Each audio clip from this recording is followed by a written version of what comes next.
Kemudian yang di Beijing ini dia juga sama ya, juga dilakukan di Uni Emirat Arab juga.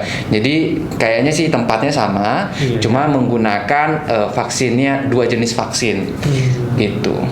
Ya, ini adalah 5 perusahaan yang disetujui dengan penggunaan terbatas. Penggunaan terbatas ini sih sebenarnya pengertiannya adalah ketika fase 3 sudah selesai, mereka bisa langsung digunakan secara massal gitu ya. Ya, tapi memang sulit juga ya dok ya. Di masa pandemi ini kalau nggak ada vaksinnya, orang juga takut. Kita sepertinya nggak bisa mengendalikan pandeminya.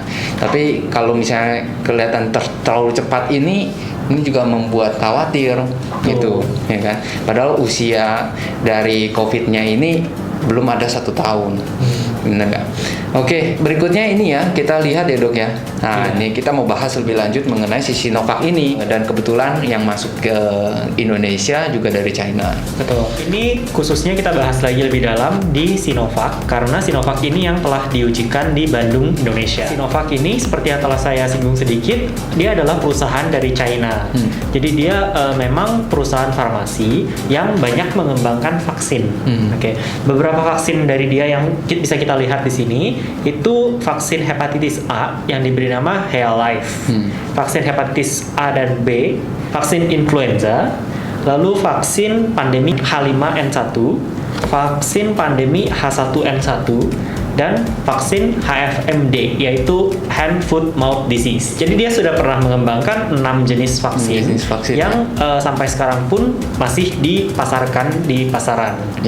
Oke. Nah, dan kesamaan dari 6 vaksin ini dan vaksin COVID-19 ini adalah semuanya berupa vaksin virus. Dari perusahaan Sinovac, itu vaksin yang dibikin itu namanya CoronaVac.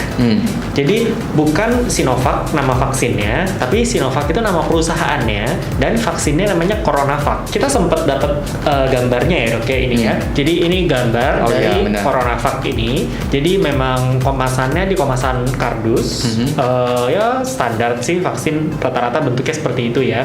Dan sepertinya dia sudah pre-filled syringe. Jadi vaksinnya itu sudah diletakkan dalam suntikan.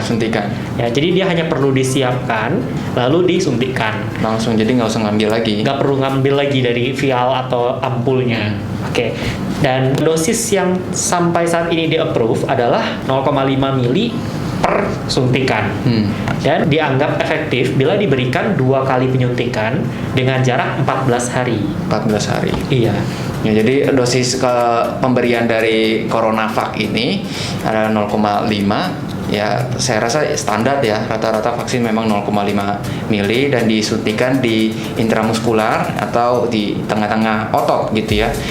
Jadi di deltoid ya, di lengan ya, biasanya di deltoid atau di lengan gitu ya.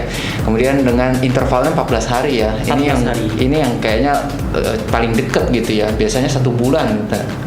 Mungkin ada satu yang jaraknya dekat itu vaksin rabies ya. Jadi vaksin rabies itu bisa diberikan interval 7 hari lalu 14 hari. Betul. Jadi ini salah satu vaksin yang intervalnya cukup pendek gitu. Dan kita lihat mungkin sejarah dari Sinovacnya ya. Ini sangat menarik ya bila diikuti ya dokter ya. Benar. Ya, jadi ini pun semua data-data yang kami tampilkan dalam slide ini itu bisa teman-teman lihat, bisa teman-teman cari sendiri. Nanti mungkin linknya akan kita pasang di kolom deskripsi di bawah. Jadi COVID-19 ini mulai dikenal dunia itu pada Desember 2019, betul ya dok? Iya benar. Oke. Tahun lalu. Akhir tahun lalu. Dan menurut laporan resmi dari Sinovac itu mereka mulai studi untuk vaksin COVID-19 ini dari Januari 2020. Oke, berarti kita bisa melihat itu sangat cepat gitu. Jadi di saat penyakitnya mulai meluas dan dunia mulai menyadari, itu pada bulan berikutnya itu sudah Sinovac telah memulai studi untuk pembuatan vaksin ini. Oke, dan yang lebih mengagetkannya lagi, pada bulan April itu mereka telah mendapatkan izin untuk ujian kepada manusia. Jadi masuk ke uji klinis tahap 1. Tahap 1 gitu. Iya. Nah, dan ini izinnya dikeluarkan oleh National Medical Products Admin (NMDA) dari China. Oke, jadi bisa kita lihat studinya dimulai pada Januari, lalu izin pengujian terhadap orang diberikan pada bulan April. Nah, seharusnya dalam 3 bulan ini itu diadakan pengformulasian vaksinnya, terus uji kepada hewan, dan sampailah ke hasilnya bagaimana gitu ya kan. Iya. Tapi ini kayaknya sebelum itu ya. Sebelum itu jadi pada Januari baru uji praklinis, tapi April itu sudah langsung masuk ke manusia gitu. Iya. Teman-teman akan kaget lagi di saat mengetahui izinnya keluar pada 14 April. Oke. Pengujiannya itu dimulai pada 17 April. Oke. Oh, jadi dia izinnya keluar 3 hari kemudian langsung jalan. Langsung jalan. Wah, cepet juga ya. Ini cepat banget. Jadi memang dari pengumuman resminya itu pada 17 April 2020 dilakukan penyuntikan pada 144 orang dewasa usia 18 sampai 59 tahun yang sehat dan diberikan 2 dosis vaksin dengan jarak 14 hari. 14 hari itu. Iya. Pertanyaan Dr. Chongjen tadi, animal study. Jadi fase praklinis. Benar. Fase praklinis ini dipublikasikan secara resmi pada 6 Mei 2020. Oke. Nah, jadi teman-teman bisa sedikit mengikuti timeline-nya. Berarti Januari studi, April izinnya keluar, 3 hari kemudian dilakukan pada manusia. Lalu Mei itu baru hasil praklinisnya keluar, baru dipublikasikan, baru keluar. Jadi seperti tumpang tindih gitu ya. Betul. Jadi kita bisa katakan menjadi combined phase gitu ya, fase uji praklinis sama fase 1, fase 2-nya sepertinya digabung gitu ya. Cukup menegangkan sebenarnya kalau misalnya hasil uji klinis praklinisnya ternyata di hewan tidak keluar menunjukkan bisa menimbulkan antibodi, tetapi sudah masuk ke manusia. Ya tentu pastinya telah banyak pertimbangan saya rasa, apakah terutama adalah penambahan jumlah kasusnya, terutama bulan Februari, Maret, April ya. Iya, benar. Itu penambahan jumlah kasus COVID-19 ini sangat tinggi. Iya.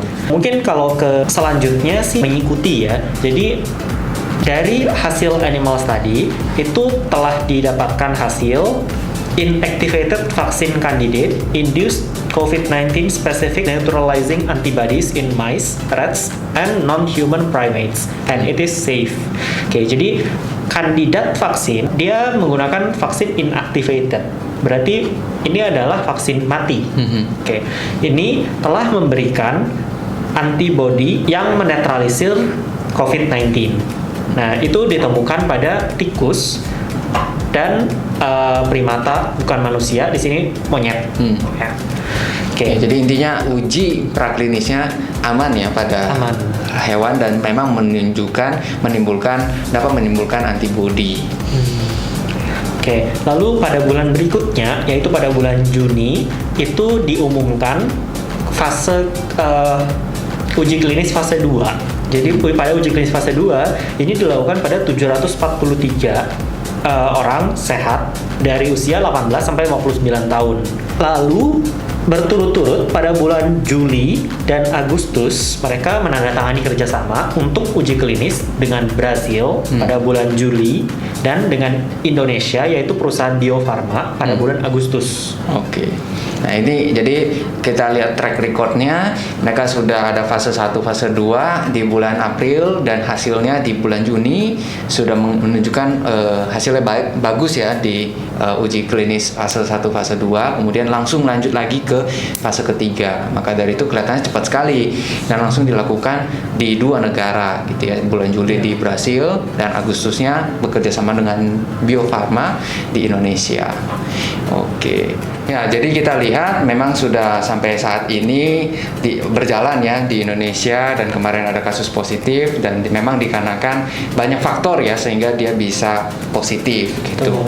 Ya, jadi dan juga ya dari sekian ribuan kan dia 2000 sukarelawan dan hanya satu yang positif. Jadi nggak bisa kita lihat dikarenakan positif ini lalu kita mengatakan vaksinnya tidak bermanfaat, tidak memberikan antibodi gitu. Sedangkan FDA pada bulan Juni ya itu ada memberitahukan bahwa mengumumkan perusahaan-perusahaan yang melakukan penelitian pada vaksin ini harus mencapai nilai efektivitas 50% ya.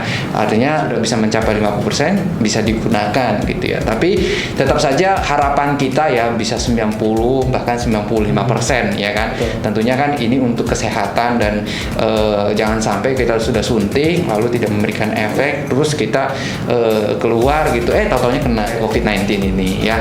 Jadi kira-kira ini ya dok ya, semoga bermanfaat begitu ya, bahwa kita berharap dengan menambahnya wawasan kita terhadap vaksin ini kita bisa menilai dengan bijak juga bagaimana kita menghadapi data kita memilih vaksin, dan kita benar-benar berharap pandemi ini dapat cepat berlalu. Dan pesan saya tetap harus menjaga 3M, yaitu memakai masker, menjaga jarak, dan mencuci tangan. Baik, kalau begitu jangan lupa untuk berikan komentar ya, tulis pertanyaan-pertanyaan yang masih bingung gitu ya, ataupun berikan kita masukan.